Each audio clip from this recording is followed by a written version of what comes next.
వారాహి నవరాత్రుల సందర్భంగా 150 మంది ఋత్వికులతో సహస్ర చండీ మహాయాగం సంప్రదించండి. నమస్తే, వెల్కమ్ టు సుమన్ టీవీ. నేను పద్మిని. ప్రస్తుతంతో పాటు ప్రముఖ ఆధ్యాత్మికవేత్త, సూర్య ఉపాసకులు, sun spiritual society founder Vikramaditya garu మనతో పాటు ఉన్నారు. మాట్లాడదాం. నమస్కారం సార్. సూర్యోస్మి తల్లి. సన్ స్పిరిచువల్ సొసైటీ అనే ఫౌండేషన్ ని స్థాపించి ఎన్నాళ్ళు అయింది సార్? 6 years అమ్మా. 2021 సెప్టెంబర్లో దీన్ని నేను స్టార్ట్ చేశాను, రిజిస్టర్ చేశాను. సెప్టెంబర్ 13. ఎంతమంది ఉన్నారు ఇప్పుడు సభ్యులు? సభ్యులు అంటే మనం గ్రూప్ ఆఫ్ పీపుల్స్ 9 మందితో దీన్ని నేను ఆర్గనైజేషన్ స్టార్ట్ చేశాను. ఇప్పుడు ప్రధానంగా నేను, భవానీ గారు, మన వినుకొండ ఎమ్మెల్యే గారు, ఉన్నటువంటి ఎమ్మెల్యే, టీడీపీ ఎమ్మెల్యే వీరాంజనేయులు గారు, ఆంజనేయులు గారు, ఆయన వైఫ్ లీలావతి గారు మన దాంట్లో ప్రధానంగా నాకున్నటువంటి వాడు. అలాగే రీసెంట్గా మన యూసఫ్ కూడా పోలీస్ కమాండెంట్ మురళీకృష్ణ గారు ప్రత్యేక సలహాదారుగా రావడానికి సంఘీభావం వ్యక్తం చేశారు. అనపర్తి, తూర్పుగోదావరి జిల్లా అనపర్తిలో doctor Gurreddy, diabetic specialist doctor Gurreddy garu, మన చక్రవర్తి, ఇలా నేను ఒక 9 మందిని నాకు పెట్టుకుని సన్ స్పిరిచువల్ సొసైటీ నడిపిస్తూ ఉన్నాను. ఓహో, పద్మిని లేదన్నమాట అయితే. సన్ స్పిరిచువల్ సొసైటీ అని నేను కూడా ఒక 4-5 ఏళ్ల నుంచి చెప్తూనే ఉన్నాను. అంటే ఒకటమ్మా, సన్ స్పిరిచువల్ సొసైటీలో సభ్యులు వీళ్ళందరూ. సన్ స్పిరిచువల్ సొసైటీయే పద్మిని. నీ నోటి నుంచి అంటే ఆ ప్రొనౌన్సియేషన్, ఉచ్చారణ ఎలా చెప్తావు ఒకసారి? Sun spiritual society founder. ఆ ప్రొనౌన్సియేషన్ అనేది ఏదో చెప్పాలి, అప్పచెప్పాలి అన్నట్టు ఉండదు. ఆ ఎక్స్ప్రెషన్ ఒక ఎడమ కన్ను అలా పైకి లేస్తుంది. ఇన్ని ఎక్స్ప్రెషన్స్ వస్తాయన్న ఒకసారి గమనించిన వాళ్ళు చెప్తారు గర్వంగా. అంటే నేను భారతీయుని అని ఎంత గర్వంగా చెప్తాము, అలాగే సన్ స్పిరిచువల్ సొసైటీ ఫౌండర్ అనేది నేను కూడా అంత బాగా చెప్పుకోలేదు. అంటే ఎందుకంటే నేను అడాప్ట్ చేసుకున్నాను సార్. నీదేనా మాది అని నేను ఫీల్ అవుతున్నాను. పద్మిని అంటే వికసన శక్తి కలిగింది పద్మిని కాబట్టి ఆ పద్మిని ఆ నాభిలోంచి వచ్చేటువంటి పద్మం అది. అది నీలో నిమిడీకృతమై ఉంది. అది నువ్వే. అది నువ్వు ఇందులో సభ్యురాలుగా ఎందుకుంటావు? సరే, నేను ఊరికే సరదాగా అలా అని కాదు. అంటే వీళ్ళందరూ పైకి కనిపించేటువంటి నామమాత్రపు, అంటే వీళ్ళందరికీ ఎంత గుర్తుంటుంది, వీళ్ళందరూ ఇందులో సభ్యులే ఎంత గుర్తుంటుంది. కానీ వారంలో 2-3 సార్లు మనం ప్రతినిత్యం మనం మాట్లాడుకుంటాం. ఖచ్చితంగా మంచి అసోసియేషన్. అలాగే సూర్యుడిని ఎలా దగ్గర, అంటే సూర్య ఆరాధనని ఎలా దగ్గర చేయాలి అనేది మీ తపన. డెఫినెట్గా ఎంతో కొంత మనవంతు సహాయం ఉండాలి, సహకారం ఉండాలి. ఎండ్ ఆఫ్ ది డే మాకోసమే, మీకోసం కాదు, మాకోసమే చేస్తాం, మన కోసం ఖచ్చితంగా. అంటే నేను కోరుకున్నది ఏంటంటే, సూర్యోదయాలు చాలా చూసారు. సూర్యోదయాలు ఎన్ని చూసారు? ఇప్పటికి 30, సరే ఏజ్ వచ్చేస్తున్నాము బయటకి, సంథింగ్. ఓకే. ఎప్పుడైనా సౌభాగ్య సూర్యోదయాన్ని చూసాం? చూడలేదు సార్. అంటే అదొకటి ఉందా? సౌభాగ్య సూర్యోదయం అంటే అర్థం ఏంటి? సౌభాగ్యాన్ని ఇచ్చే సూర్యోదయం. సౌభాగ్యం అంటే ఏంటి? సౌభాగ్యం అంటే తరగని సంపద, జ్ఞానం. అది ఒక రోజు వస్తుంది. అది ఒక రోజు కాదు, అది వచ్చిందంటే ఇక అక్కడ నుంచి అంతా సౌభాగ్యమే. సౌభాగ్య సూర్యోదయాన్ని నేను చూడడం కోసం, ఇంకా నేను కూడా చూడలేదు, నేను చూద్దామని తప్పిస్తూ సాధనలో ఉన్నాను. నేను చూడబోయే ఆ సౌభాగ్య సూర్యోదయం అది మనందరి కళ్ళతోటి చూడాలి, నేను ఒక్కడిని చూసేద్దాం స్వార్థంతో నేను లేదు. అదే ఆ సన్ స్పిరిచువల్ సొసైటీలోకి వస్తే ఆ సౌభాగ్య సూర్యోదయాన్ని మనం చూడగలుగుతాం.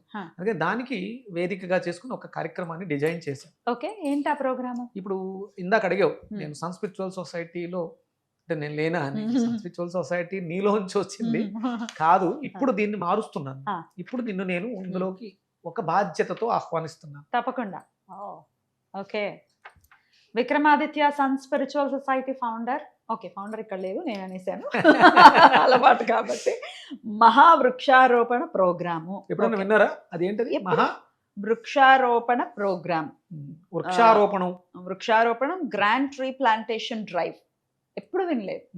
ఓకే, ఇది అంటే వైదిక విధానం తెలియజేసినటువంటి ఒక అద్భుతమైనటువంటి ప్రక్రియ. On the auspicious occasion of Kalyana Saptami. కళ్యాణ సప్తమి అంటే శుక్లపక్షంలో వచ్చేటువంటి సప్తమి ఆదివారాన్ని కళ్యాణ సప్తమి, శివ సప్తమి అంటే మంచి జరిగేది. భాను సప్తమి 21వ తారీఖు వస్తుంది. అప్పుడేనా? అప్పుడే, జూన్ 21వ తారీఖు. కరెక్ట్. సో ఆ రోజు ఈ ప్రోగ్రామ్ ని డిజైన్ చేసుకున్నా. ఏంటి అసలు ఈ ప్రోగ్రామ్ ఏంటి? లోక కళ్యాణార్థం. అంటే వివాహం కాని వాళ్ళకి వివాహాలు, సంతానం లేని వాళ్ళకి సంతానం, ఉద్యోగం లేని వాళ్ళకి ఉద్యోగం, ఆరోగ్యం లేని వాళ్ళకి ఆరోగ్యం, ఇవన్నీ ఇచ్చేటువంటి అద్భుతమైనటువంటి ఒక అద్భుతమైనటువంటి ప్రోగ్రామ్. ప్రక్రియ మహా వృక్షారోపణం. సార్ చెప్పండి సార్, ఏంటి, ఏం చేయాలి, ఎప్పుడు, ఏంటి? నాకు ఫస్ట్ మీరు అందరూ చూస్తున్న వాళ్ళందరూ ఒక హా. ప్రామిస్ కావాలి. హా. అంటే నువ్వు ఎలాగో ఆల్రెడీ ప్రామిస్ లోనే ఉన్నావు. హా. మీరందరూ నాకు దాన్ని ఏమంటారు వాలంటరీగా వచ్చి మ్. సన్ స్పిరిచువల్ సొసైటీ ఫౌండర్స్ అయిపోవాలి. ఓకే. నేను ఫౌండర్ని హా. పెట్టాను అనుకుంటున్నాను. నేను ఇది నాది కాదు, ఇది మన అందరిది. మీరు అందరూ ఫౌండర్సే. ఇప్పుడు హైదరాబాద్లో నేను ఉన్నాను, కార్యక్రమం విజయవాడలో చేయాలి. ఫౌండర్ ఎక్కడ ఉంటాడు? ఉండాలి కదా మరి. అక్కడ ఒక ఫౌండర్, అక్కడ ఒక విక్రమాదిత్య కావాలి నాకు. అలాగా అనపర్తిలో ఒక విక్రమాదిత్య కావాలి, మండపేటలో కావాలి, విజయవాడలో కావాలి, వైజాగ్లో కావాలి. ఊరూరా ఒక విక్రమాదిత్య వస్తే నేను అడుక్కున్న ఆ సౌభాగ్య సూర్యోదయాన్ని మనం చూడగలం. వావ్. మనకు ఒక వేద మంత్రం ఉంటుంది.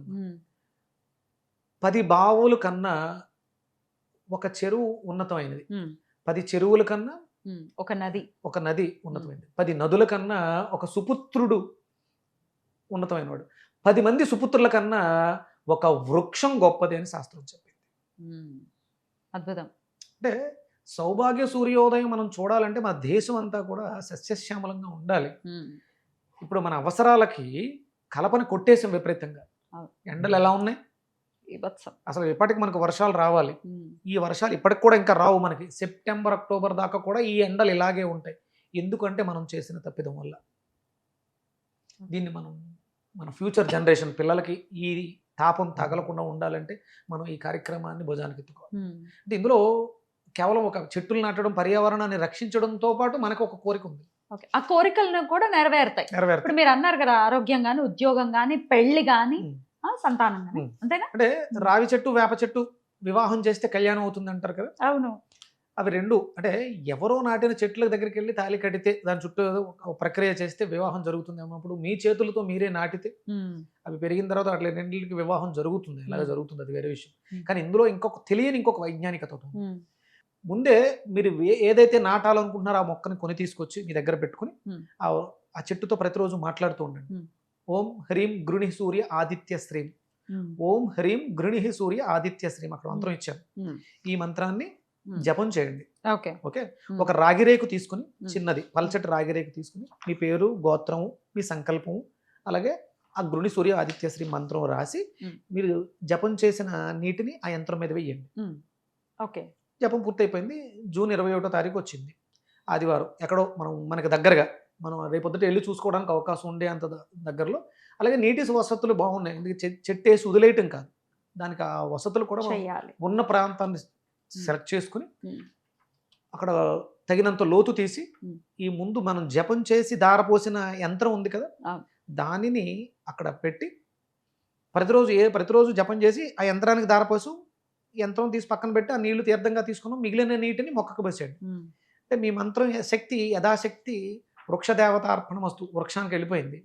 మీ మాటలు అది వింటూ ఉంటుంది. మీరు ఒక సంకల్పం చెప్తారు, ఇది లోక కళ్యాణార్థం, నా వంశం అభివృద్ధి కోసం అని. మొక్కకి వినే గుణం ఉంది కదా, ఖచ్చితంగా. మీరు దానికి అలవాటు చేశారు చాంట్ చేయటం. మీరు చేసి వదిలేసిన తర్వాత అది కంటిన్యూ చేస్తుంది. అది ఎదుగుతున్న కొద్దీ మీ జప సంఖ్య పెరుగుతూ ఉంటుంది. ఎందుకు, ఎలా పెరుగుద్ది?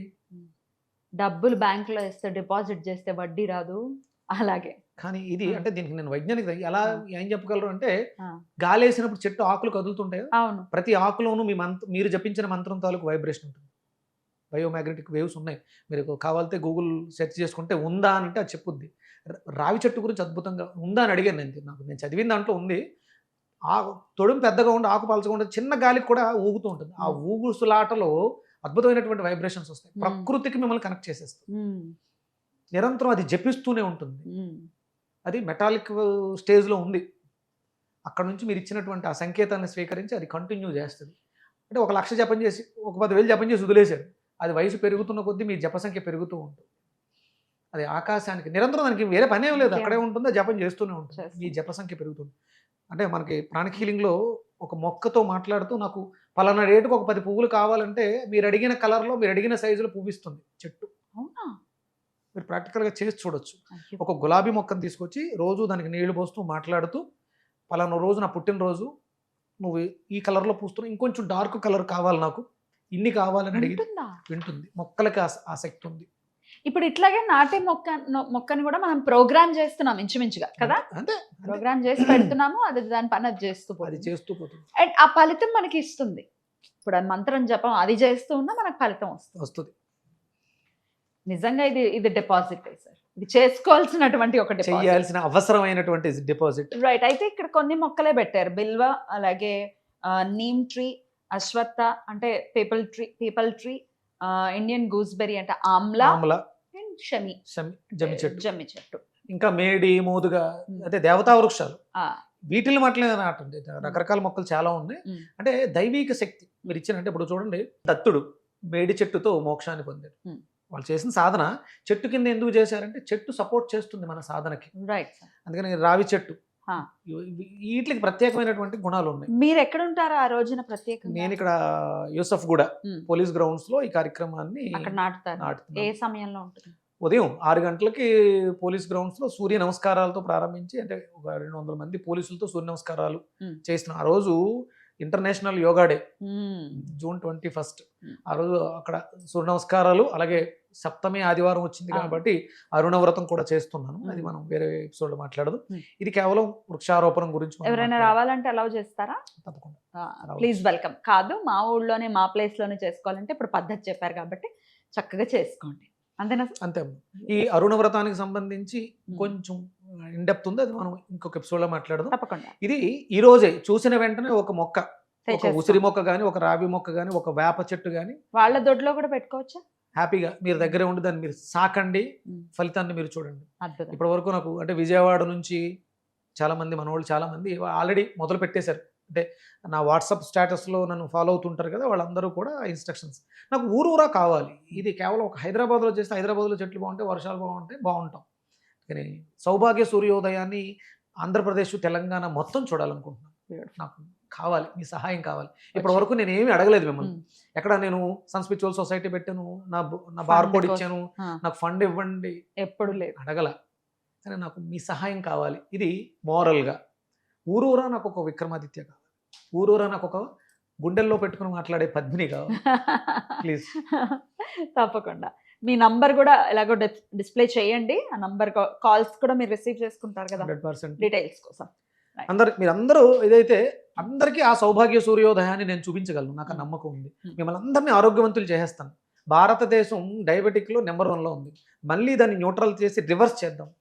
భారతదేశం స్వతంత్రం రావడానికి పూర్వం ఎలా ఉందో అని ఆరోగ్యపరంగా అది మనం తీసుకొద్దాం, దాన్ని మనం చూడగలుగుతాం. చూద్దాం. అద్భుతమైనటువంటి ఇనిషియేషన్ ఇది. డెఫినెట్ గా ఇది సక్సెస్ఫుల్ అవ్వాలని మనస్ఫూర్తిగా కోరుకుంటూ thank you so much. Thank you. సూర్యోస్మి. జై శ్రీరామ్. జై శ్రీరామ్.